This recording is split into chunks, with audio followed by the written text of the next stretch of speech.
Hello, hello, hello. Hello, everyone. Thank you all for staying here with us for this wonderful panel. I'm excited about the role of humanity. To speak about that, I'm Lubna Dajani. I will be your host for this next few minutes. I'm sure it'll go a lot faster than I would have wanted to. Um, I'm excited to see all of you here. I think it would be great if I could have you. Okay, now I think we have the full set of panelists on with us. So if I may ask you all to please introduce yourselves, and I would start with you, Atiba, and then and please all forgive me. I'm used to be the one that has my name butchered, and I know I'm going to butcher yours, but you'll have to forgive me. So and help me out here. So I'm hoping that we can make this into a a discussion, and that you can all just unmute and engage. Um, so Atiba, without further ado, please. Well, Lubna, first and foremost, thank you for having me. And you got my name absolutely correctly. So, yes. Yay! Okay. So you're batting 1,000, and that is awesome. Hi, everyone. I'm Atiba D'Souza. I run a marketing agency, but really I'm a messaging coach. Okay. And this is such a great conversation that we're going to have today because as the world becomes more digital, understanding communication and how we communicate with each other becomes more and more and more important. And that's what we help people do. That's what we help our clients do, figure out how to communicate with their ideal customers in the best way possible. I think I'm going to have to call you after this. uh, Thomas, and then if I may ask you to just pass the mic to the next person, unless you want to unmute and I can call on you yourselves. But please, Thomas. Hi, I'm Thomas R. Wilson, probably the simplest name in the group, but I love it. So I run RNH Creative Advocacy, which is an organization that helps serve underserved communities like mental health, neurodiverse, LGBTQ. Sorry, those letters are always a lot from my mouth. I do storytelling, I do consulting, I run multiple Dungeons and Dragons groups, just about everything at this point. And it is all designed to use storytelling on and off the internet as a means to help people build real life skills and develop and raise their voice so that they can best live their life and best fight for the life they deserve.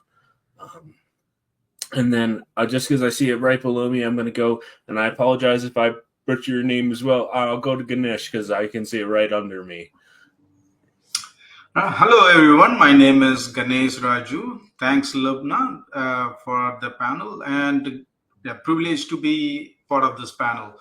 So I live in Texas, based out of Houston, been at the various capacity for various tech roles, being as an innovative officer, digital transformation leader, AI advisor, do a lot with AI for last 10 years. I'm a serial entrepreneur as well. I have a couple of companies that I run, which focuses on Web3, sustainability, and AI.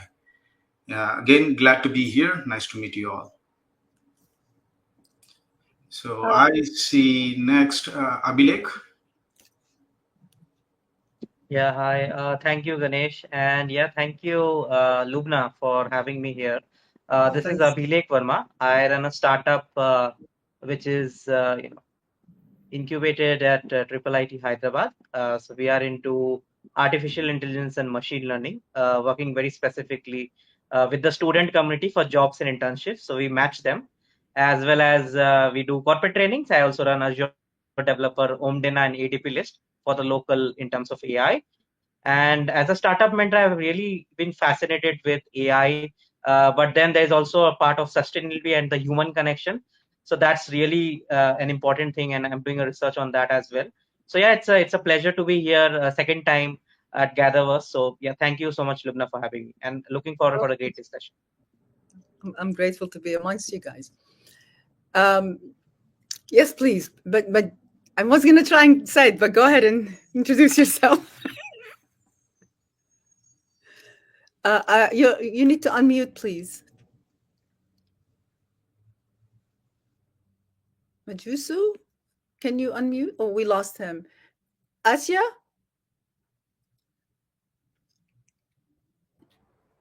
Thank you, Lubna. And just so you know, you said that perfectly.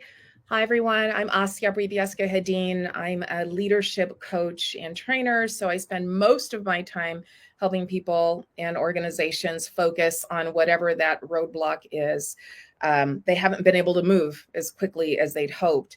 And I'm really excited about this conversation in particular because we hope that there's this ideal way to interact and engage with AI and use all of this tech and brilliance that's available to us, and that we can set these parameters and rules around it. So I'm excited about this conversation because we haven't even done a great job yet of doing that as human beings, like human to human, in terms of having this standard agreement of how to be with each other. So it's interesting that we're hoping that somehow we'll be able to create a standard agreement about how to be with AI. So I'm really excited to hear from all of you and to just grow this conversation. Oh, thank you for saying that. Alexander. What should I say? Good morning or good evening? I am here in Dubai, and it is 10:15 p.m. So Nice. yeah. So good morning, good evening, good afternoon, whichever way, wherever you are. So I head an e-commerce operation. So it's a grocery startup which we are doing. In my career, quite a lot of companies which I have worked for. Uh, Predominantly, it has been a startup nature only. Either I have been first in the function or the first employee in the function. So that is how it has worked out. In my job, I do have a lot of interaction with people of different strata, right from helper, labor to a supervisor and manager. So obviously, when a technology comes, I do feel a little bit concerned at times because the whole objective of any technology is to look at reducing manpower and automating things. And when we talk about humanizing the technology or looking at humanity, this becomes very close to my heart. So when this request came, I was very happy that I would be able to participate and also try and learn from such eminent panel things that is happening and how it will contribute, how we can bring change. It may not be a big one, but small within our area, within our group. So every small step just adds to it. So Lubna, thanks, and thanks to the panelist. Looking forward to learn and to contribute what happens in the corporate, because the best part is all of you are founders. I am not founder. I am a business manager. So as a business manager, probably I'll give a different perspective to it. So looking forward to it, and thank you. Thank you so much. I was hoping that No, he'd be back. yeah. But hopefully he'll come back with us, and we'll bring him into the conversation. So my background is in systems analysis and design. And I went into I thought I was going to be a doctor. Then I decided to be since I wasn't going to be a doctor anymore, I thought I would do systems to help people with their external systems rather than internal. And because I blame it on the Jetsons and the movie Tron, but I imagine everybody's going to have a computer and everyone is going to be connected and we'll all be freed. And when the mobility came, when the web came, it started to become a reality. And then when mobility, I said the web untethered people and mobility untethered the web. And I imagine now it can free us to get to know each other, one another. But like all powerful things, there's always two sides, and how it's applied is a reflection on what's inside. We earlier several panels talked about ethics, and I work on a lot of ethical standards, IEEE ethical standards. I invite everybody here to check them out because it's a lot of work that's happening on standards. But as Christopher mentioned earlier, how do even people know they exist? So IEEE 7010-2020, which was on the assessment of AI for and autonomous systems on practical considerations for on human happiness and well-being, and most recently, this year, the 7014 -2024, which is on emulated empathy. So when people talk about does the machine have emotion, whether it has emotion or it understands, assesses your data points, and then emulates, and when you mimic someone, that's the strongest way of influencing them. And when you combine that with neurotech and nanotech and exoskeletons and quantum compute, so the combined capacity of technology is enormous, and it accelerates our ability to advance across all fields of science and technology. But that power is now sitting with the corporates. And what drives corporates is profitability. So how do we shift the narratives from talking about even how AI is going to do this and that to us, to how do we, in fact, turn AI into the opportunity for it to be a mirror for us to start seeing what is driving us? What do you think we can do, my dear panelists? Because I see you're all leaders, influencers, coaches, and technologists, and even people's managers. We are representative of we the people, even though amongst us we have founders and leaders. And I think it is time for we the people to step up to the plate and take a seat. But how can we shift the emphasis? I say where we place emphasis and how we measure value. Who wants to go first? Unmute. Okay, go ahead. And then Abita, please. Atiba. Yeah. I can wait, Atiba. It seems like you had great ideas going through. Go, Thomas. You guys decide amongst yourselves. So I think I love that question. There's a few things I want to know. Like, I think with all technology, there's always a point where there's the conversation of will it replace us? Will it kind of move beyond humanity? I think a lot of times people want us to think that way, want us to think like the way to get technology to be its best is to eventually replace people. But I think one of the things that was really mentioned was your idea of empathy and like emulating empathy and technology. And like I've always been in the belief that humanity is meant to progress, humanity is meant to learn how to do new things. But I think one of the great things that humanity has is the capacity for empathy, is the idea that no matter what we create, we can in some way infuse empathy into it. And I mean, I don't think AI is ever going to fully be to the point where it can match human beings on empathy. But what I hope for is that when we progressively use AI or any technology, we can endorse our own empathy as human beings. And when it starts to reflect us more and more, my hope is that as human beings, we can use that to shine a light on what makes humanity great. More and more. And I, as with the communities I work with, so many, I do sensory-friendly events. I work with the neurodiverse, developmental disability community, many others. My ultimate hope for that reflection is a point when we as a society will have technology that can help us make up for, if someone can't talk, they can talk through the AI or through a program, and then that can write for them. Or if someone's born without a hand, they can write a story if they want to be a writer, whether or not that's automatically generating. But at the same time, my hope is also, like, I work with many people who many people wouldn't. It is a sad fact, but it's not bad on those people. But my hope is that we can progressively utilize technology to serve where we cannot be, but ultimately lift up all of us to a point where we can really thrive. And I think part of that is keeping in mind that we can't exercise humanity from our tools. We always have to be responsible We always have to take responsibility for our tools, for how we use them.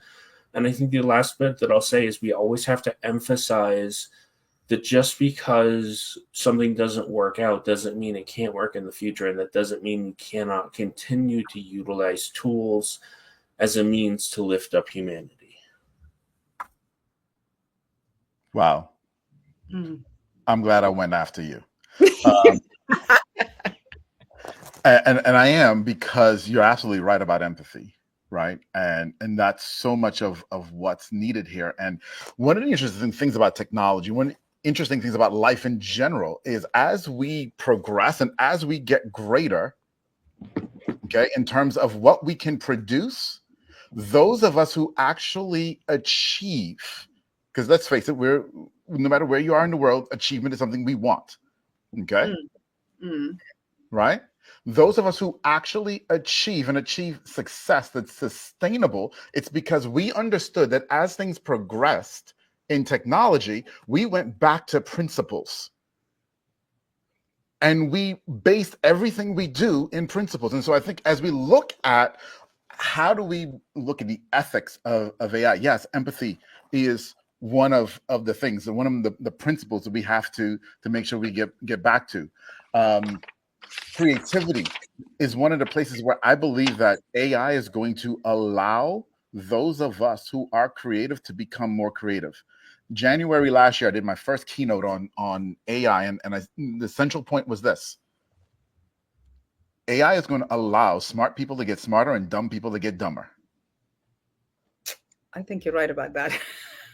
And that's because the smart people are going to understand the principles of how we communicate and what we bring to market and how we actually solve real problems for real people to make their lives better, which when we add value to the market rewards us with money. And I think that is where we need to focus. Yes, although there's more than just smart and dumb. So, and there's in between So, us. Lubna, Yeah. I can add something to what Thomas said. In fact, some of his lines really caught my attention, where he said that, why not to look at AI where it helps humanity in places where we can't go. So somebody doesn't have hand, or somebody can't see, cannot talk. Does indeed. So those are the areas which make a big impact. Yes. Because if you see, as a technology, we are at different stages across the world. So if you look at North America, or say the Middle East, or countries like India or Southeast Asia, you'll find a lot of technological advancement have happened. But there are also countries where this technology haven't reached, or it will take many more years to reach there, because there would be a time lapse between the different continents and the countries that we are looking into for various reasons. So obviously, as AI or as a technology, if it can help to reduce or eliminate problems that we are facing, would probably be a very good point of view, according to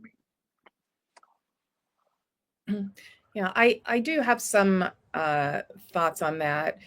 And I know I mentioned earlier the fact that we don't even have agreement around how to be with each other, and how are we going to create agreement around how to leverage AI in a way that is both ethical and maintains humanity. But I think that what really comes top of mind to me is that, sorry, I have my puppy in here with me, is that that is touch of humanity. The goal, what is that? That is touch of humanity. You still have, yes, of course, yeah, he's keeping me company. But yeah. I think a lot of what I spend my time on with clients and training is about boosting the quality of your decision making, right? Because whatever result you want is on the other side of high quality decision making. So of course, whatever we do to work on ourselves, hopefully will help us bring, higher quality thinking to whatever that goal or objective or intention is that we're trying to move forward. And I think that if we think of AI as a way to help us make better decisions by considering things we wouldn't consider ourselves, I see it as being just massive in terms of advancing in a positive way. The challenge is that, like anything else, right, because the prompts are driven by human beings, the questions we ask are going to be biased. The way we choose to engage with it is going to be biased because it's going to be driven by our own, drama and baggage and insecurities with which we approach everything else in life. So of course that makes me concerned that while a lot of us can use it for high quality decision making, right, and to actually move us towards what we're trying to create on purpose, a lot of us are going to use it simply to almost like double down on our fixed way of seeing things, because you can ask it to give you a case for anything, no matter how negative or backwards or unsupportive it is. So I don't know, I'm always caught between that, because I think it's there to amplify whatever you already bring to it. Oh, I think you're muted, Lubna.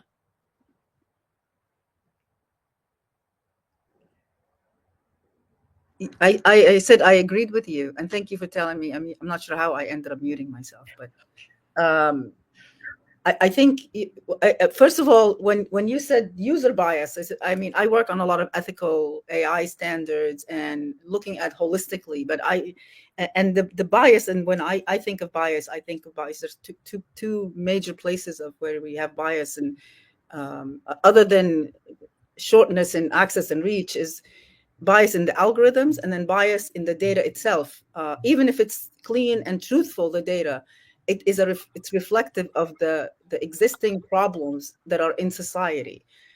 So if it's accurate in its reflection, it's going to give us a reflection of what is, not what we want to change to, right? So if you're using it for HR and it's selecting engineers, resumes of engineers, it's based on what it's learned from all the resumes it read. It's going to naturally assume that engineers are males. Why? Because most of the data that it learned on are male. Why? Because society didn't make it accessible for women. So it's going to magnify, extensify that. It's going to just not select a female because it doesn't think that ticks the box. So that's where exactly what you're saying, it further intensifies. So if our intent and what drives us, so beyond ethics, I say, if it's not human rights, and if we don't move to that, then it's going to exacerbate the problem. Agree. Agree. Yeah. I think it's going to make it easier for us to clutch to our, poorly founded or unfounded ideas and intentions, and always find, it's kind of like an echo chamber, I guess, if you want to think of it that way. Right? And the thing is, how do we extend the reach and the understanding to the common person? Because we can't all be lawyers, and we can't all be ethicists, and we can't all be developers. And even if we are, how do we shift the pressure from use it? Because today what drives us is how much we can extract, how much more I can take out of your pocket into mine. That's not how I am, unfortunately, but it is how it is. So this is but it was very interesting. But I'd like to hear from now that we finally have you back, Majusu. How do I say your name? Can we try to hear from you? Oh, no audio still. Sign language. You can put it in a chat and let Mayu know. Daniel, it's better. Daniel. Maybe Christopher can help us so we can sort out his, because I'm dying to hear what he has to say. I think we can hear him. Daniel, yeah. You can hear him? No. Yeah. Okay. Yeah. So anybody else wants to weigh in on this conversation? AI right there. Right there would have been a great use of AI. No kidding. Seriously. So No when we kidding. talk about extending into things where humans aren't, we're in a place right now, we don't know what the problem is, but what if we had an AI agent that could actually figure out the problem and then tell them how to fix it? And when I started talking, I should have unmuted myself. But by the way, on the topic of empathy, a lot of people find that even knowingly that they're talking to a bot, feel that they were better heard and that the chatbot was more empathetic to them, even if they don't get the outcome they want. So really, we have to really rethink. I think when we place the emphasis on the AI itself, we're almost projecting and not taking responsibility for the responsibility that we have, and where do we apply the science? Because there are enormous, wonderful implementations of AI that help people exactly with the use cases you described. But Ganesh, did you have something? Absolutely, yeah. I want to now, first of all, IEEE. I'm part of IEEE too, same group. So I lead the local chapter as well. So nice to know that. So yeah, we touched upon empathy. Okay, so it looks like I'm freezing now. Yeah. So yeah, we touched about ethics too. So yeah, so I think what is happening, how do we solve this problem, right? So we need to think how we can solve it. The majority of the corporations are right now looking at AI, and mainly it is all centralized, right? So Gartner is saying that 80% of all the customer interaction by 2025 will be through AI. But the same Gartner is also saying by only 50% of the corporates will have governance incorporated, AI governance incorporated by 2030. So that means not much effort is being put on. So they are focusing on gaining the productivity, but not looking at having ethics incorporated, right? So I think it is critical and very, very important to think, how do we include ethics when we build AI tools, right? In the beginning, it has to be, the thought has to be, when a startup is starting on an idea, how do we include ethics? How do we include governance into the thought process? Rather than just focusing on the productivity and having the thought as a after effect. Once you get into the problem, how do we fix it? And so recently Google, YouTube, and Facebook went into this issues where they were all having biased information, right? So how do we solve this? So I think we got to think upfront whenever a tool is developed that you focus on ethics. So the question is, how do we incentivize that? Yeah. So Ganesh, I think even the governments are getting warm up to the concept of regulating it, because moreover with a lot of those things that is impacting with fake news and deep fake that is happening around. So governments also are looking into regulating it, because anything that is not regulated, it goes crazy, like people. So there could be a lot of good for a technology. At the same time, it has its own shortcomings, and generally that shortcoming starts coming to the fore more than the good it has, and then everyone starts navigating into a different path. So you're absolutely right. One, the companies have to look at it, and secondly, from the regulatory framework, because come what may, we would have a lot of respect for the regulators coming up with rules and regulations, with of course industry experts input getting into it, so that we have tools that not something which would become disadvantage to the or as a productive support system for the human race. Yeah, completely agree with you, Alexander. I think regulations, government has to be involved, but typically governments are late to the game most of the cases. Well, the good news now, we have the AI Act, we have the executive order. Governments are trying. I wonder if everybody is though incentivized, because Correct. there is a lot of power that comes with. I mean, AI is nothing new. It's about 75, 80 years old as a technology. It's ChatGPT came around, and then everybody now is aware of generative AI, and it's the simplest form, in fact. But I just want to hear from well, Majitsu, you want to try again? Daniel. No problem. Still problem. Can you say something? Say hello? Yeah, I think we need to get so Abilach, did I say it right? Yeah. Yeah, you said it correct, right? So I think from my perspective, what I've understood when it comes to implementations from government, yes, government is taking a lot of time when it comes to approve things on front like that. But when you talk about Netflix, Amazon Prime, so I've worked on a project where production houses right now are actually in process where you see these actors, Hollywood actors, Bollywood actors, and all, right? So they are trying to make a specific, an approved deepfake.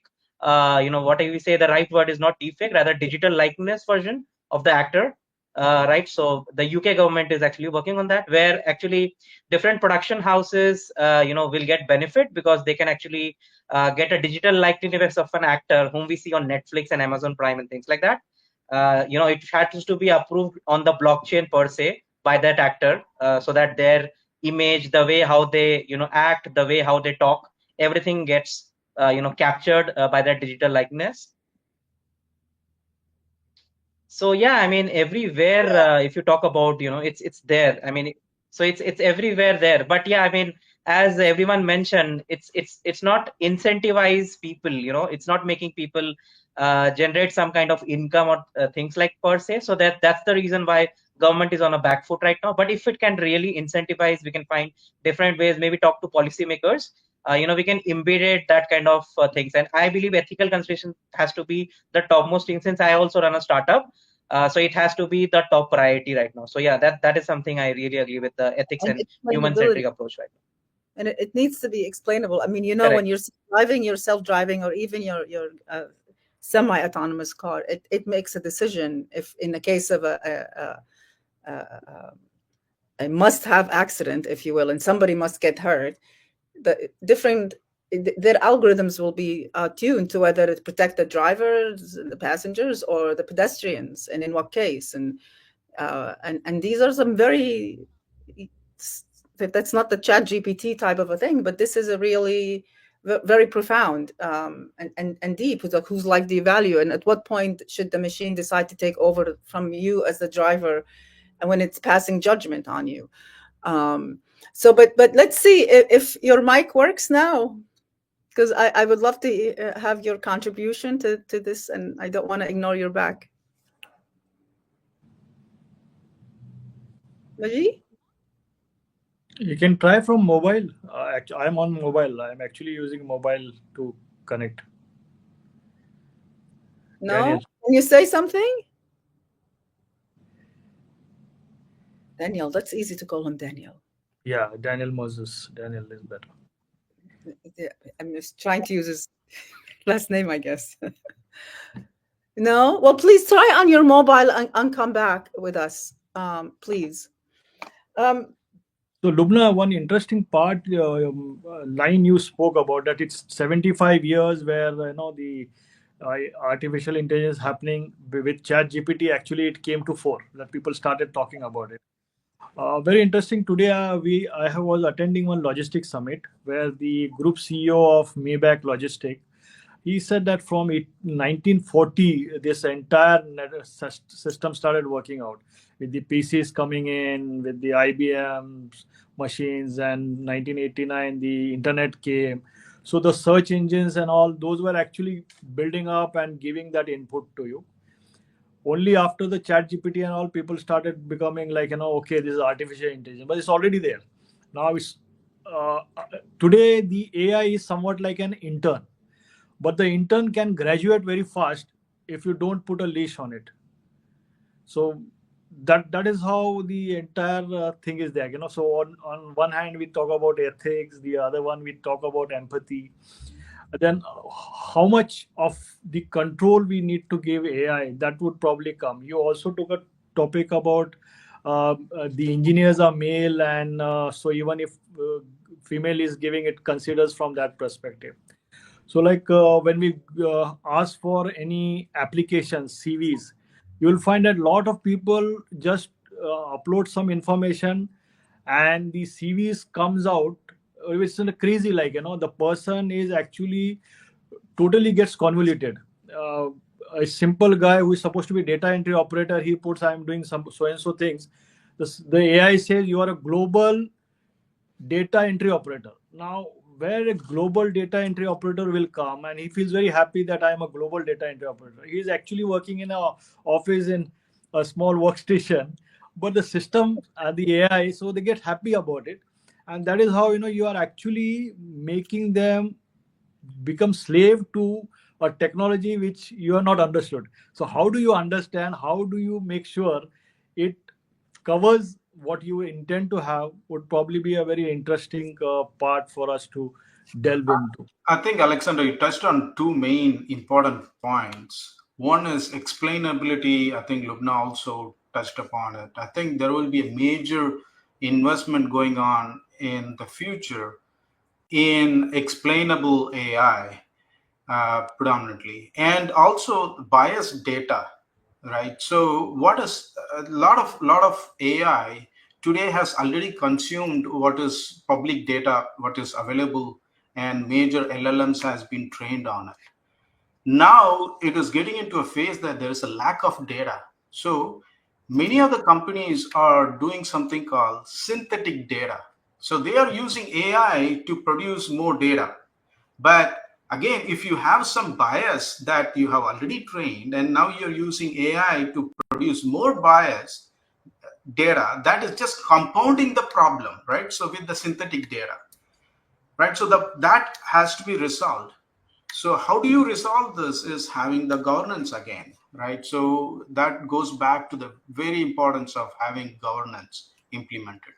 Yes, we keep going back to governance, and even when we talk about not to talk about AI, but digital identities, or so other implementation of digital ledger technologies, and digital identities is a wonderful thing. And self-sovereign, we talk about self-sovereign identity, and that also, it sounds like a great thing, self-sovereignty. But again, it goes back to the governance and where stewardship is, and it could be the very same thing that could be your greatest liberator, can be the invisible leash, which is what I wrote about in the alternate paper some 11 years ago. So the question is, how do we, without creating panic, bring people's level of awareness, understanding? That's why I'm a big fan of also gaming and game mechanics, not just games, but game mechanics, to bring to the level of awareness to people that are so big on using it and very excited, or like they're excited now. I have 500 avatars. I don't, but that are being now very big influencers for me.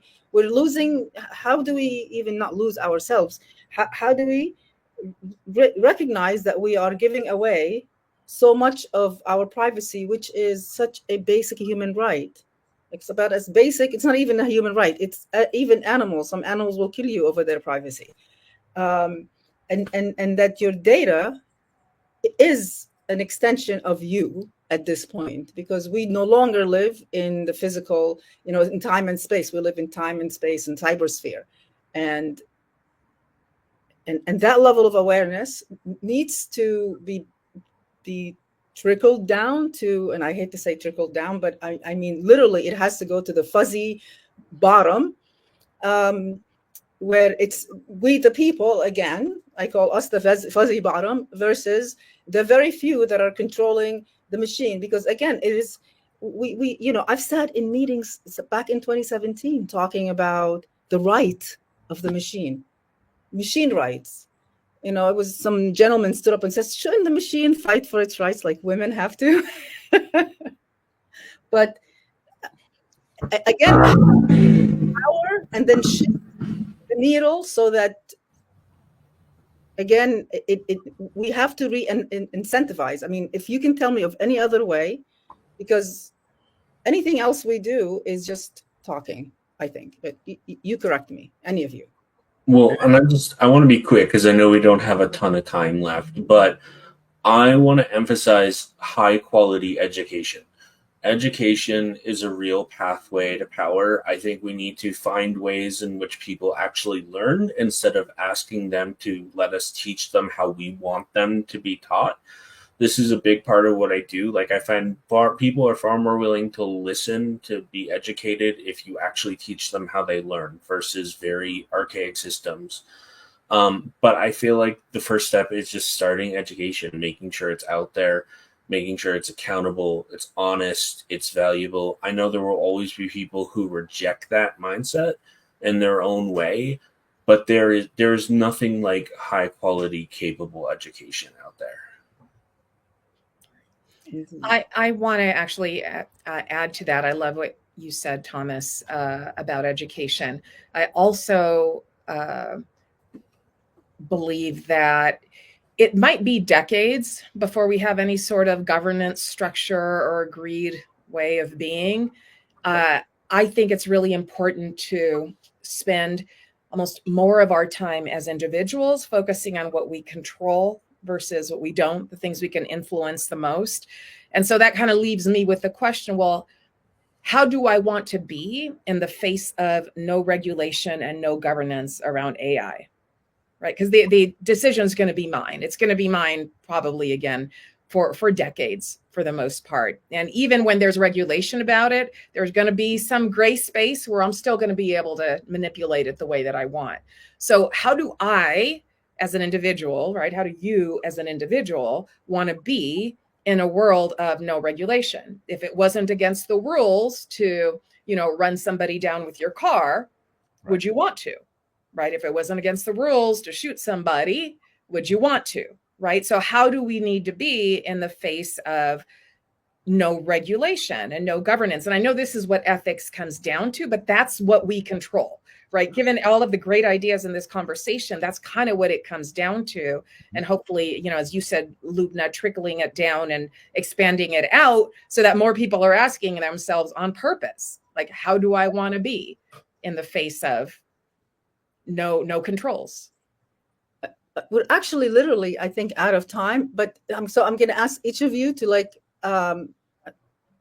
take 30 seconds to a minute and just give us your what your final remark, what you think would be an actionable thing for us to do, because I really want to action the blah blah. I can tell you that's why I've started the Living Labs Alliance, which is about an alliance where you come together in co-creation, so we compete to complete each other's efforts to affect the change that we seek and create the pressure that we need to create so that those who have the power can move the needle on fiduciary responsibility of companies.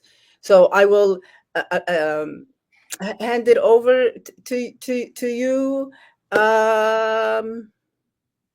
Abby, and move on next to Alexander and around the. Sure. So I think as a concluding thing, what I would really like to highlight, I mean, because I also teach at colleges to MBA students. So one of the key things is what I really want to focus is like technology should not be a substitute. Rather, it should be a partner in creativity. Right? We should use it as a benefit rather than try to just use it for the sake of using it. Because when you go to LinkedIn, when you go to social media, everybody using aggressively Gen AI tools, right?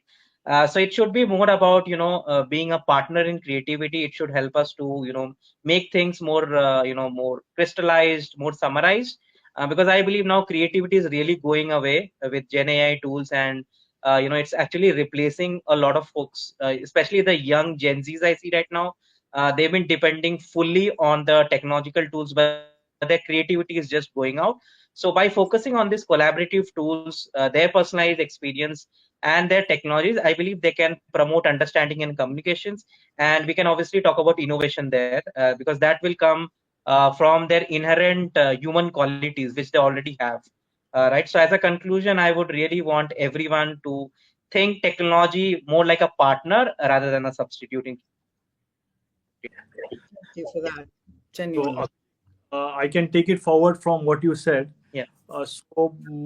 For us, AI should be another tool in the progress, a technological tool in a progress of human from time immemorial.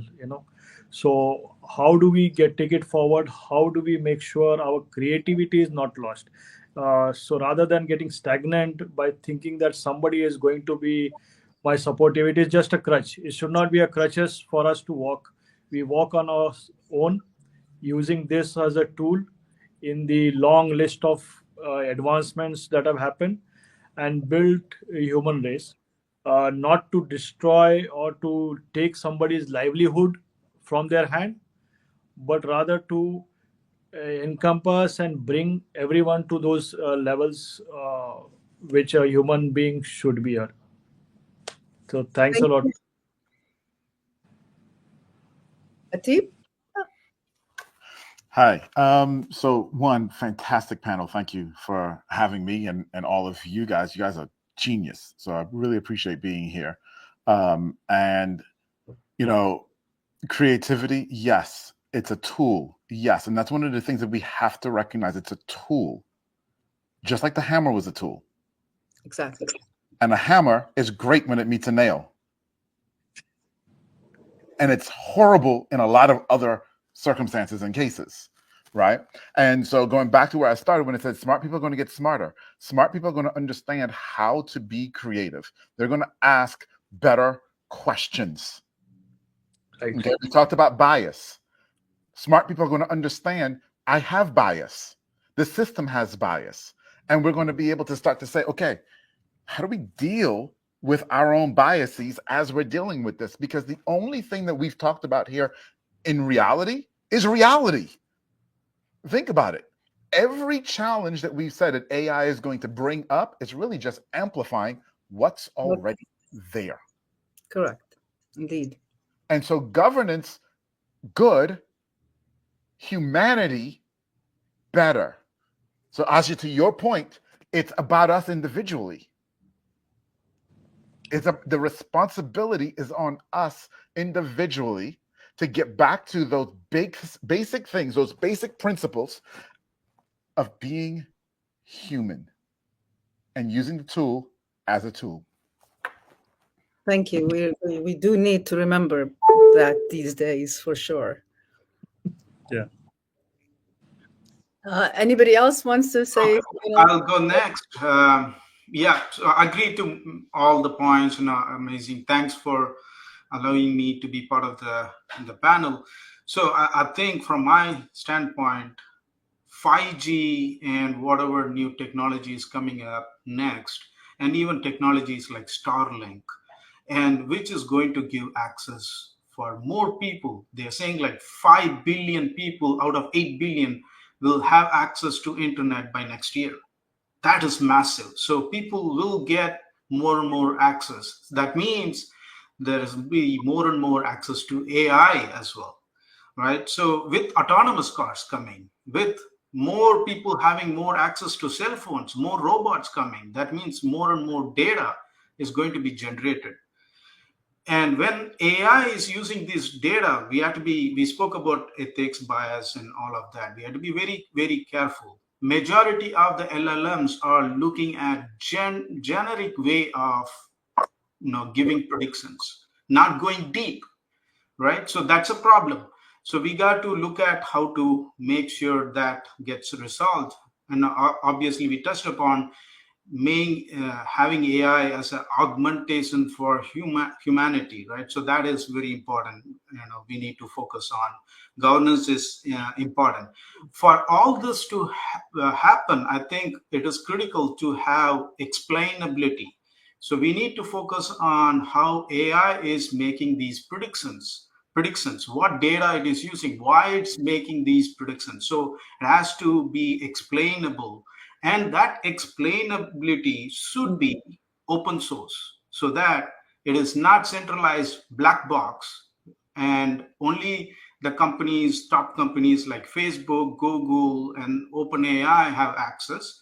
rather than if it supports open source. That's why I like Llama as a language. So people know what is inside it. It's not a black box anymore. So that's what I think. Thank you from my so much. point of Excellent point you make. And just what I'll add really quickly for the sake of time, I don't want to keep anyone from talking. I would just say, going off of the point, there have been so many great points, so many even people kept me on my toes, keeping me moving, keeping me thinking.